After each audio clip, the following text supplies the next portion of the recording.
ex-girlfriend and I have a tween daughter. I wasn't ready to be a parent when she got pregnant, so I suggested either she ends it or she can keep the baby and I would pay child support, but I won't be involved in her life.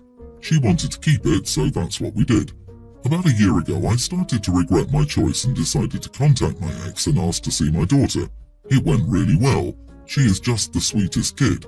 I started by visiting sometimes, but she wanted to see me more, so her mom agreed to let her. We slowly made it more, and now I have her every other week.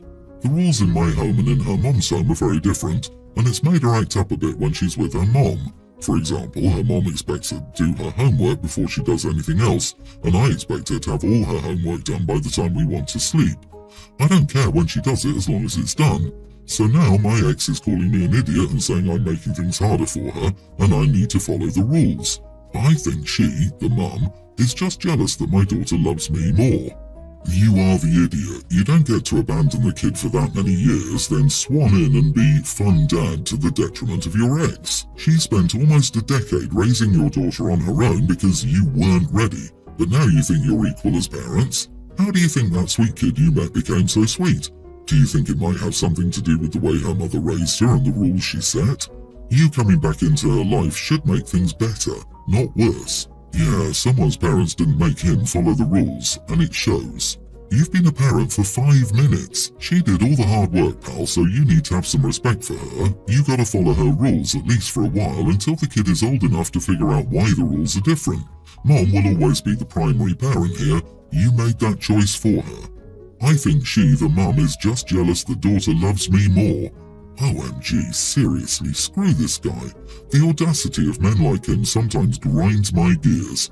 I bet there's a lot more he's leaving out too. I feel for the mother. Left to raise a kid by herself, only for it to be ruined further down the line because of her soft heart, and because she wants her daughter to have a relationship with her dad. OP is the example of, it's easy to become a father, but not everyone can be a father. Can't fix this crap. This is a human tragedy right here. Disagree, OP's not the idiot. Yes, Mom had her for most of her life, but now they're co-parents. It's reasonable and common to have different rules in each parent's home. Everyone is so focused on the fact that he wasn't in his daughter's life. People are not considering how ridiculous it is to demand that the father have the same rules in his house as the mom. You know, if the roles were reversed, this wouldn't be a question. He's not letting his daughter skip homework, just letting her be more in control of when she does it. He's not doing anything unreasonable. OP, you are just as entitled as her mother to add input. My 31 male son is kindergarten age. About a year ago, my brother, 34, reassured my son that he could be the ring bearer at his wedding. This conversation occurred after my son heard my husband and me talking about our wedding and was very offended that he wasn't invited, even though he wasn't born for another 3 years after the event. My son really latched onto this comment. Now, all these months later, my brother has proposed and is planning a wedding with his fiancée. When I told my son that his uncle was getting married, he was obviously overjoyed and immediately bragged to his younger baby brother that he got to be the ring bearer. I heard the proposal news from my mom, and when I called to congratulate my brother, I also told him how excited our oldest was. My brother told him that his fiancée is pretty adamant about a child-free wedding, so his promise might not be possible anymore. This was obviously hard for me to hear. Not only would this break my son's heart, but this would also make my and my husband's lives considerably harder. We currently live abroad and didn't expect to find childcare for the wedding. Our only options now would be fly with our children and leave them in the care of people we don't fully trust, since all trusted family members will be attending the ceremony, or leave both children with a trusted friend near our home and fly to the wedding. Not ideal, since thanks to flexible work schedules, we were planning to spend a month with our families following the wedding. Flying in for the celebration, flying home to pick up our children, and then flying back is too exhausting. Then flying alone obviously isn't an option. Or not attend. My brother said he would try to get his fiancée to reconsider, but we spoke 2 nights ago and he said she's putting her foot down. Admittedly, I was hurt over this on my son's behalf. I told him we would still try to make it, but it was unlikely we could. I also told him that if he even wanted us to consider coming, he would have to tell his nephew himself that he was going back on his promise and why. My brother said it felt like I was issuing him an ultimatum and making him choose between his family and his wife on what's supposed to be the happiest day of his life, and that I was being unfair. I said he shouldn't have made promises he couldn't keep. Am I the idiot? Not the idiot, you summed it up beautifully. Your brother made a promise that got your child all hyped up, and now he wants someone else to deal with the emotional fallout when he reneges because it would be inconvenient for him to deal with it himself. That's an idiot move right there. It doesn't sound like the brother wanted the wedding to be child-free. It comes from the future wife demanding it as such. I can't call the brother an idiot over this either. His wife is raising a few red flags on this. Having to explain why he couldn't keep a promise isn't an ultimatum either.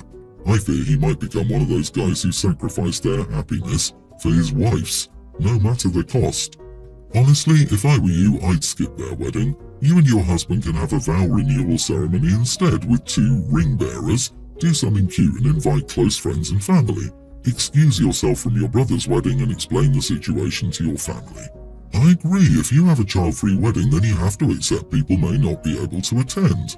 While I've seen worse reactions, OP's brother did not accept it gracefully. He should have said, "I'm sorry, I hope you can come, but I understand if you can't," instead of complaining about an ultimatum. You are the idiot. It's cute about your son dreaming of being a ring bearer before he was conceived and calling it bear instead of bearer. All cute. It sounds like your brother hadn't proposed at the time, did not have a fiancé or a wedding at the time, and made a comment offhand in response to hearing your son say he wanted to have been the ring bearer at his parents' wedding. It's fine for your child to be disappointed, but in this situation, I don't think threatening or guilting your brother is a good idea. Part of growing up and getting bigger is handling disappointment. I think you should manage yours and then work on helping your son manage his. Something about the tone of your post also makes me wonder if it's possible that, in fact, this is a bigger deal to you than it is to your son. My husband and I have 3 children, a 25-year-old female, a male teen, and a younger female teen. Our oldest moved out 3 years ago with her boyfriend and got an apartment. They'd been together 4 years before that, so it wasn't like she ran off with some guy she just met. We supported her decision. She was old enough and working full-time. The issue is rent in our area has more than doubled on average since. Their landlord raised the rent by 40% in 3 months, and they couldn't afford to stay there anymore. The issue is they weren't exactly swimming in cash before that. They don't really have enough for the first and last month's rent, and security with the market, not that there's much in their price range. They planned to move in with her boyfriend's parents for a few months, while they figured stuff out and saved up, but they won't let her come with them. So they proposed an idea: she'd move back in with us, him with his parents, and they'd save up and be gone in 6 months tops. The issue is my husband and I don't feel that's appropriate. She's an adult now and she needs to learn to take care of herself, not rely on handouts from her parents. She offered to pay rent, but we would only do that if she agreed to pay the market average plus her share of utilities, which would mean she couldn't save up like she wanted to. Because we weren't doing that, she's been forced to share a 2-bedroom apartment with 6 other people, some of whom she finds sketchy. I feel for her, but I still think it's her responsibility. At this point, she doesn't call much anymore, and I'm worried this may have impacted our relationship. Am I the idiot? You are the idiot. She's sharing a 2-bedroom apartment with 6 strangers. How the heck does that work? You think you're teaching her a life lesson. What you're actually doing is abandoning your child and exposing her to harm. Worst parent ever, and it's showing the younger 2 that they can't count on their parents. I fear this ruined our relationship. It did. Congrats. Hopefully your other children wise up and see your cruelty here. Hope you and your husband don't need help when you're old. Sorry, Mom and Dad, care homes are priced at market value. Hope you can figure something out.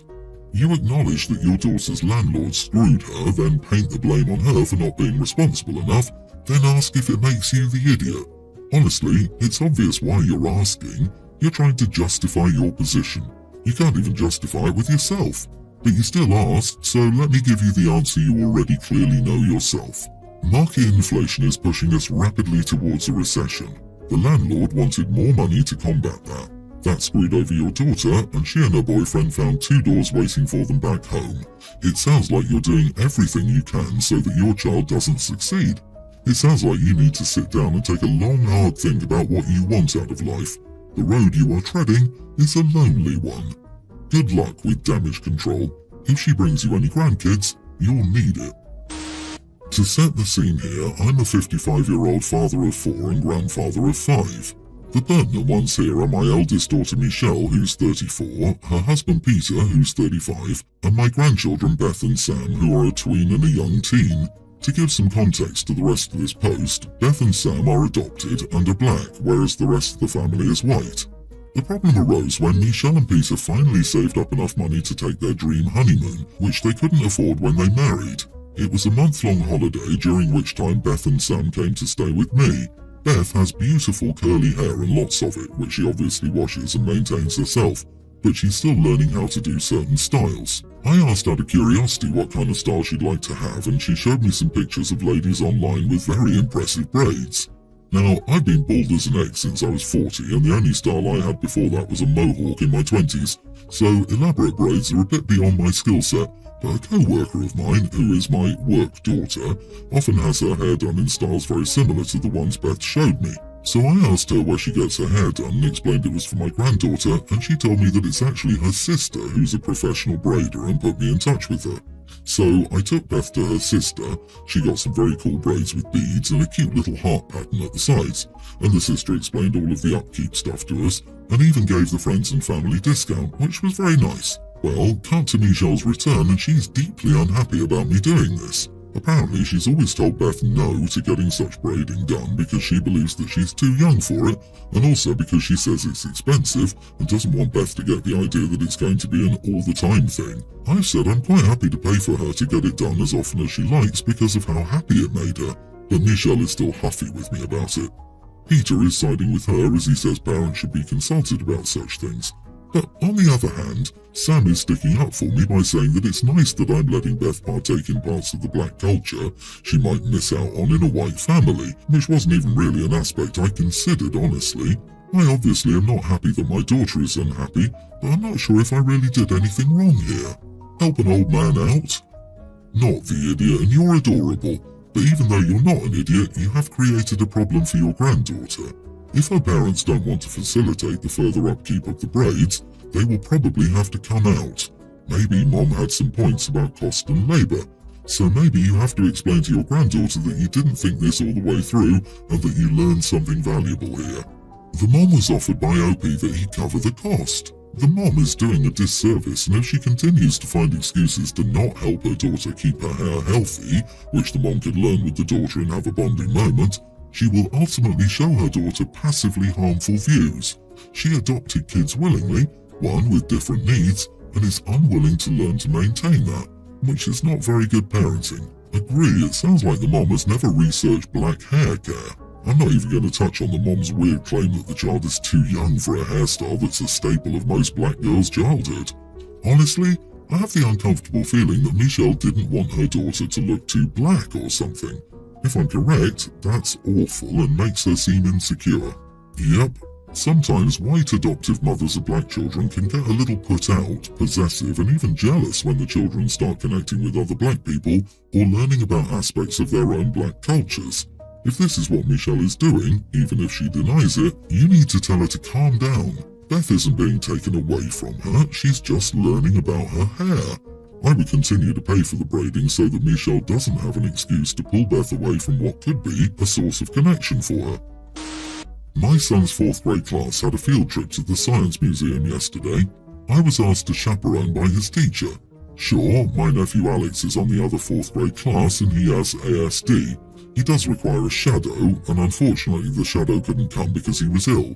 I'm sure it was no coincidence that Alex was put in the group that I was chaperoning. I don't mind. Most of the time the classes stayed together. We saw an interactive exhibit, film on Pompeii, that was more like a Disneyland ride. Alex freaked out at the noise and smoke machine and was trying to hide behind the curtains. Finally, I got him and had to sit him on my lap until it was done. From that point on, he was quite clingy and I let him wrap his arms around me from the back. When we got back, another teacher, neither my son's nor Alex's teacher, approached me and said I shouldn't be affectionate with the students. The teacher was on the field trip too. I said I was his uncle and I wasn't being affectionate, I was calming him down. She said that it was still affectionate and not to do it. I told her to go take a hike, and if she has an issue with it, then complain to my brother and his wife or whoever. And just to spite her, I gave Alex a big old uncle hug in front of her before I left. This morning, I put him in a little headlock in front of her, and she pretended not to see it. I could tell my brother and sister-in-law and they go nuclear on her, but I'm not an idiot. Not only are you not the idiot, but I would escalate this to the administration. He has a neurological disorder and you were helping him. You weren't being affectionate or anything. That teacher has issues. Plus, they're literally what? Kids. Who cares if you did hug him? Come on, you're his uncle. You are the idiot. Not for the affectionate care for your nephew, that was appropriate, but for how you handled the interaction with the teacher. Teachers are given extensive training about appropriate interactions in school. A teacher being vigilant of this is doing their job and should not be reprimanded by you or anyone else for being cautious. This could have been an opportunity for you to help educate them about support for autistic children, which could help Alex and other kids down the line. Instead, their takeaway is going to be a negative interaction with an idiot parent. Disagree. Why didn't she receive training for kids with autism? Why didn't she know who was responsible for this certain kid on the trip? Before I go on a field trip, I know who has special needs, significant allergies and things like that. I also know which parents come along. I ask colleagues if I need clarification or if they're from my class. If this teacher was responsible for everything that happened to the kid, why was she not taking care of him during his meltdown? Oh, right, because the school literally assigned that duty to OP.